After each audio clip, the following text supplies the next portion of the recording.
Ito po para sa mga dumadaan sa EDSA, ihanda na ang ating pasensya ng todo-todo dahil tuloy na ang planong rehabilitasyon simula sa Abril. Pero tiniyak ng mga otoridad na may mga hakbang sila para mabawasan ang inaasahang traffic na dulot nito. Yan ang agenda report ng ating mobility correspondent, G. Baroga.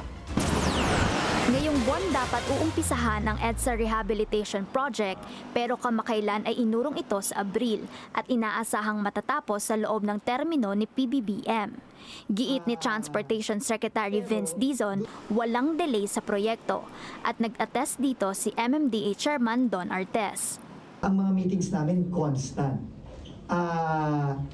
Pero doon mo makikita yung seriousness ng ating Pangulo na talagang siguraduhin na planado to ng tama. Masyadong komplikado yung paggawa nitong EDSA na hindi pwedeng bigla-biglaan ang desisyon eh. Sabi niyo nga, maraming moving parts eh, na hindi pwedeng ito lang kasi may effect sa iba.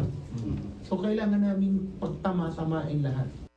Kasama sa pagpaplano ang mga paraan para maibsan kahit kaunti ang matinding traffic dahil sa pagkukumpuni. Katuwang ng mga opisyal ng DOTR, MMDA at DPWH sa pagpaplanong ito ang mga local government units sa Metro Manila.